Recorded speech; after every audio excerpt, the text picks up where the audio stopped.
দেশের মধ্যে দ্বিতীয় বৃহত্তম রামনবমী উত্তর দিনাজপুরের ইসলামপুরে। গোটা ইসলামপুর সেজে উঠেছে গেরুয়া পতাকায়। এবারে রামনবমীকে কেন্দ্র করে প্রশাসনের একেবারে আঁটো বন্দোবস্ত।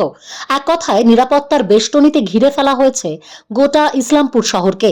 জেলা পুলিশের পক্ষ থেকে বিগত কয়েকদিন ধরেই চলছে দফায় দফায় রুট মার্চ। পাশাপাশি যে ময়দান থেকে শোভাযাত্রার মিছিল বের হবে সেখানেও রাত্রিকালীন প্রহরায় রয়েছে পুলিশ। কোনো প্রকার অপ্রীতিকর ঘটনা এড়াতে সিসিটিভি ও ড্রোনের মাধ্যমেও চালানো হচ্ছে নজরদারি। শুধুমাত্র ইসলামপুরই নয়, চোপড়া, চাকুলিয়া সহ পার্শ্ববর্তী রাজ্য বিহার থেকে বহু পুণ্যার্থীদের সমাগম ঘটে এই ইসলামপুরের রামনবমীতে।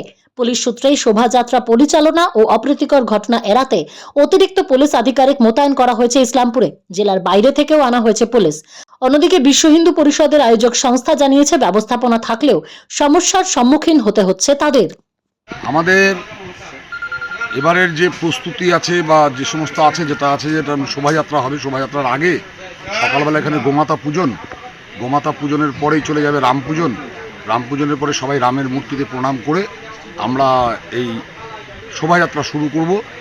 7 কিলোমিটার দীর্ঘ পদযাত্রা হবে।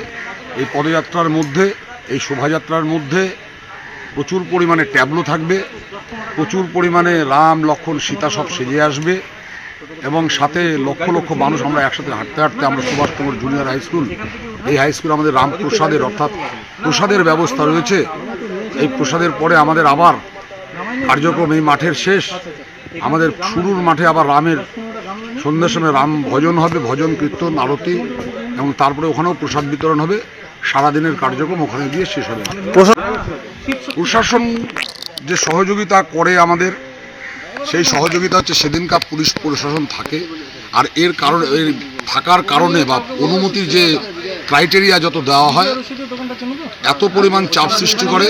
কিন্তু আমাদের এখানকার হিন্দু সমাজ নাছোড়বান্ধা, প্রশাসনের উপরে চাপ সৃষ্টি করে আমরা আমাদের অনুমতি পাই।